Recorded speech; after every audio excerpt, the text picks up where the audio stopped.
What happens when the path set for you since birth is one your soul refuses to walk? What is the price of freedom when the chains that bind you are spun from the gold of your ancestors? In the sweeping dust and quiet heat of the land, an ancient, unforgiving weight presses down on the young. In a hidden, sun-baked village nestled between the green mountains and the red earth, a terrible choice must be made. The stakes are everything: the honor of 1,000 years, or the life of one young woman who dared to dream differently. She made her decision, but the village did not forgive. This isn't just a story about a challenge. It's a story about the distance between tradition and humanity. Before her name became a whisper of tragedy and defiance, there was Zara. A scholar. A daughter. A woman. Welcome to Stories by the King, where every story carries a heartbeat, and every truth demands to be heard. Now, before we begin, where in the world are you watching from? Is it morning in Lagos, evening in Nairobi, or midnight in London? Drop your location in the comments below, and don't forget to hit like and subscribe. Now, lean in. Because this isn't just about what happened, it's about what it means. The air in the village of Ikon was not simply hot, it was thick, heavy with the scent of dried clay, mango dust, and the silent, pressing weight of generations. It was a place where time did not move in minutes, but in seasons, rituals, and the deep, unbending rhythm of the ancestors. In Ikon, the oldest law was the first law: the eldest daughter of the chief's lineage must, on her 18th birthday, accept the marriage proposal of the wealthiest elder from the neighboring, most powerful clan. This alliance, known as the binding of the rivers, secured peace and prosperity for another generation. It was the bedrock of Ikon's existence, a tradition that had never been questioned, let alone broken. Zara, the chief's daughter, knew this. She had known it since she was old enough to watch the elders nod approvingly at her beauty and her intelligence, not because they valued her mind, but because it made her a more valuable commodity in the transaction. Yet, unlike the daughters before her, Zara did not grow up preparing for the role of a silent wife. She grew up with books, smuggled in from the distant city by a sympathetic cousin, filling her mind with stories of women who chose their own paths, women who were more than a bridge between two tribes. Her heart, a restless thing, beat with a rhythm alien to the measured drums of Ikon. Her 18th birthday was only one moon cycle away, and the preparations for the betrothal ceremony, the Ngozi, had begun. Elder Jide, her intended, was a man whose wealth was only surpassed by his cruelty and his age. He owned fields that stretched to the horizon and had a temper as short as his stature. Zara's mother, Ena, a woman whose beauty had faded into a shell of worry, tried to comfort her, her voice a fragile whisper against the pounding of the reality they faced. "Zara, my child," she'd plead, "it is our fate. Our peace is built on your sacrifice. Look at your brothers, they live in comfort because you were married this man." But comfort, to Zara, felt like a cage woven in silk. She saw the fear in her mother's eyes, the resignation that had hollowed her out over the years. This was not peace, it was a slow, agonizing submission. Zara would look out from the chief's compound at the girls her own age, who giggled freely, discussing their dreams, while her own dreams felt like ashes in her mouth. She had a secret, a heavy truth she kept locked away, one that would shatter the brittle peace of Ikon if it ever saw the light. The weight of the tradition was crushing, manifested not only in the grand, intimidating figure of her father, Chief Obesai, but in the subtle ways the women of the village treated her. They would offer her sad, knowing smiles, braiding her hair with silent reverence, as if preparing a lamb for the altar. No one dared to speak the truth aloud, but the message was clear: you are not your own. You belong to the village. One scorching afternoon, she overheard two junior wives of Elder Jide arguing near the river, their voices sharp with venom.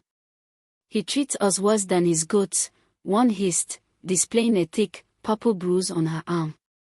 "And now he will bring that young, educated girl, Zara. She thinks her books will save her. They will not. They will only make his discipline harder. The words pierced Zara like sharp shards of glass. She saw her future flash before her, not just a loss of freedom, but a life of fear and pain.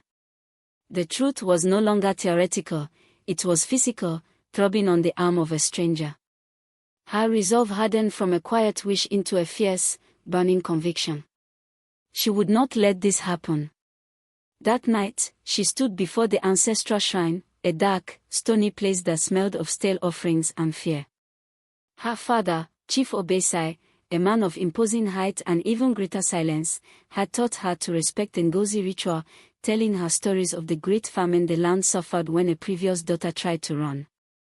The ancestors punished her with drought, he had thundered, his voice echoing the power of their belief. You will not bring the rains of wrath upon our people, Zara. You are the vessel of our prosperity. But Zara looked at the stone statues, not with reverence, but with a sudden, startling clarity. These were just stones. The real chains were the fear in the hearts of the living. She did not kneel. She stood tall, a slender silhouette in the moonlight, and made a silent vow that felt stronger than any oath spoken by the elders. She would challenge this law, no matter the price. She would not be bought and sold.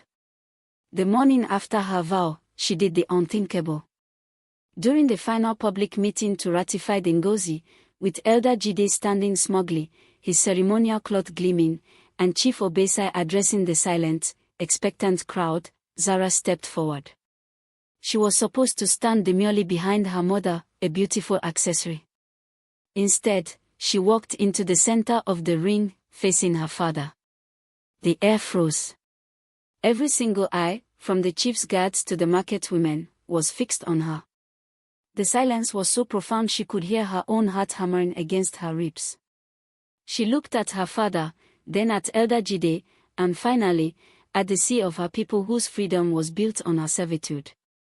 She took a deep breath, and with a voice that was surprisingly steady, she spoke two simple, earth-shattering words: I refuse.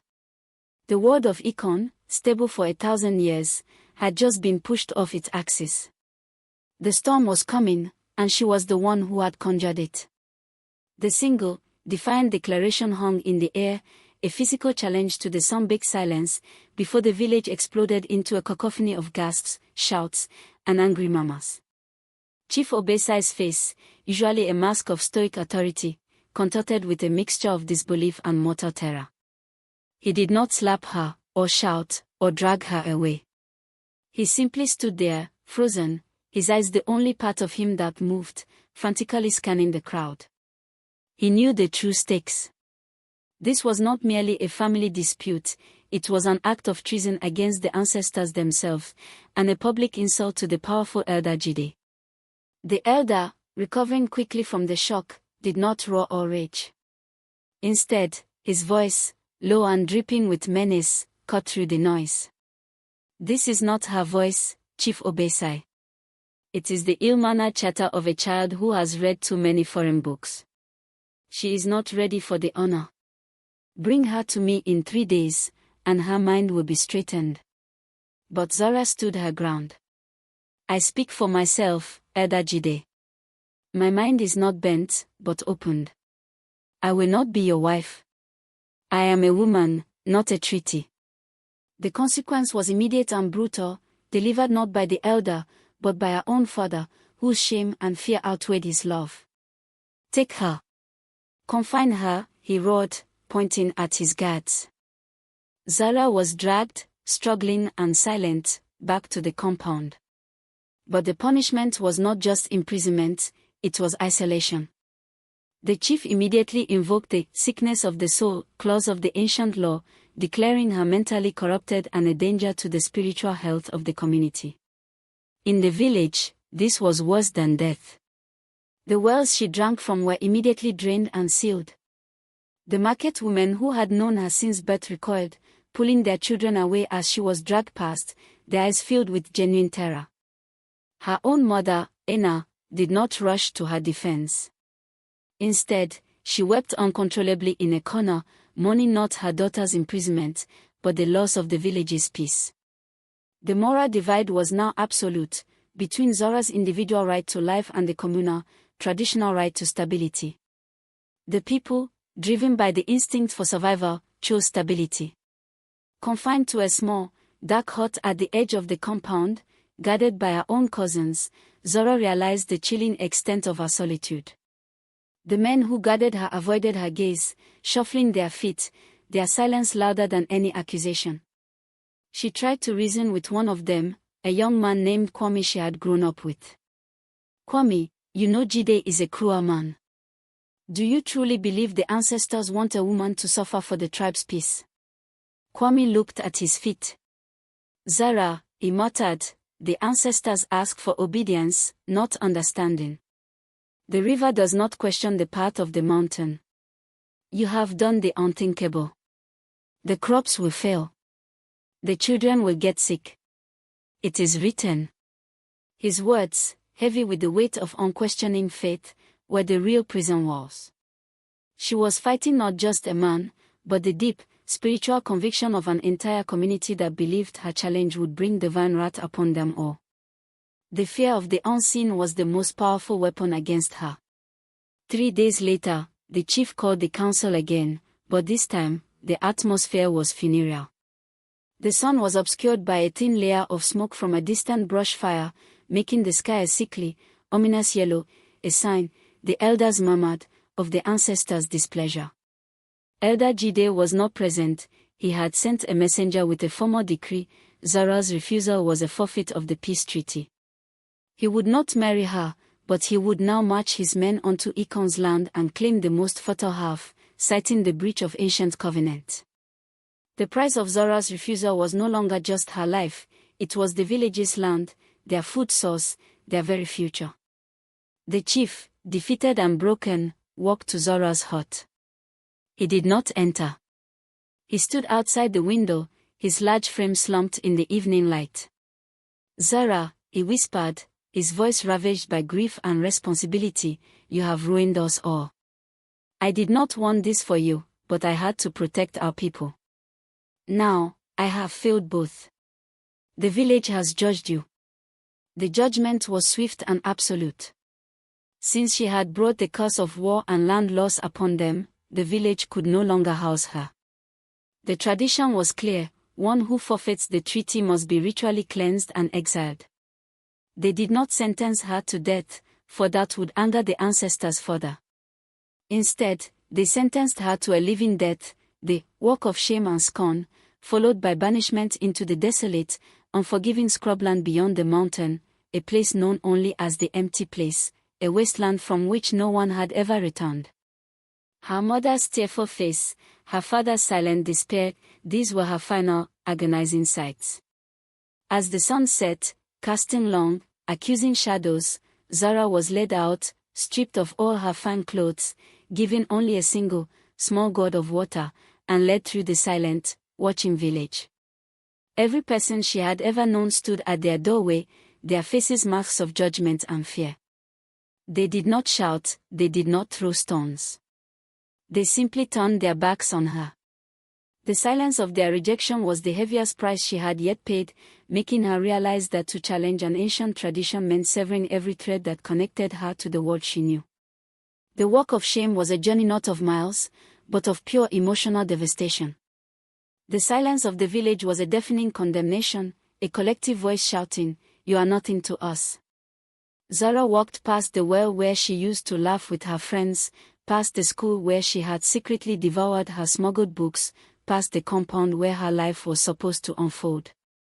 Each landmark was a tombstone for a past that was now irrevocably lost. When she reached the edge of the village, where the cultivated field surrendered to the wild, thorny bush, her father, Chief Obesai, waited alone. He held a small, leather-bound volume, her favorite book of poetry, a relic from the city. He did not speak. He simply opened the book, tore a single page from it, and placed the fragile paper on her palm. It was the only act of love he could afford without defying the entire community. Then, with a tear streaming down his stoic face, he turned his back and walked away, not looking back. That tear, the tear of the man who had failed his daughter to save his people, was the final, crushing blow. The banishment into the empty place was a sentence of slow extinction. The scrubland was a harsh, unforgiving world of skeletal trees, cracked earth, and a sun that beat down with merciless intensity. Her single god of water was enough for maybe a day. She walked for hours, her feet torn by the sharp stones, her body aching with exhaustion. The words of the villagers echoed in her mind, "The ancestors will punish you. You will die alone." She was terrified, but something stubborn had taken root in her soul, the conviction that if she had to die, it would be as Zara, the woman who chose, not as the tool of a dying tradition. She remembered the torn page in her hand. It was a poem about a bird that flew against a mighty wind until its wings bled, yet it never turned back. Clutching the page, she found a terrible, fierce strength. She would not simply lie down and wait for death. She had defied a tradition of 1,000 years, she would defy this desert too. For the next week, she survived on sheer will and the meager offerings of the hostile land. She found a trickling spring hidden by a cluster of rocks, a miracle that felt like the ancestors themselves were contradicting the village's judgment. She learned to identify the edible berries, to fashion a crude shelter from dried branches, and to move at night when the moon offered cool relief. But the physical suffering was manageable compared to the psychological price, the total loss of her identity. She was no longer Zara, the chief's daughter, destined for a grand, terrible marriage. She was simply a survivor, an exile, a lesson carved into the stone of the desert. The emptiness of the landscape reflected the emptiness in her spirit. She had won her freedom, but she had paid with her entire life, her family, and her community. This was the heavy price, not death, but absolute, irrevocable solitude. One morning, she woke to the sound of something alien, not the rustle of the desert wind, but the distant, rhythmic clang of metal. Cautiously, she followed the sound for hours until she crested a low hill and saw it, a mining operation, a sprawling, modern encampment belonging to a large, international company. They had broad drilling equipment, prefabricated buildings, and, most importantly, people from the city, people outside the rigid, ancient laws of econ. Hesitantly, terrified of being discovered and returned, she approached the camp. An engineer, a kind-faced woman named Clara, found her, a ghost of a girl, sunburnt, emaciated, and clutching a torn page of poetry. Clara listened to Zara's fractured story, seeing not a cursed woman, but a human being brutalized by fear and custom. Clara, horrified by the tale, did not judge or pity. She offered Zara a choice, to be taken to the city, educated, and given a chance at a new life. Zara, looking back at the distant mountains that sheltered Econ, felt the true reckoning. She was free. But the price paid was permanent. She could never return, and her people would never know what became of her. The tradition, even in defeat, had exacted its toll. She accepted Clara's offer. Years later, Zara became a highly educated woman, a voice for human rights in the distant city, using her knowledge to help women caught in the traps of old customs. She was successful, admired, and free. Yet, every single night, she could still feel the dust of the empty place on her skin, and hear the silence of her village's scorn. Her freedom was her greatest victory and her most profound grief. She had challenged the tradition and lived, but the heavy price was the perpetual, silent ache of the home she could never reclaim.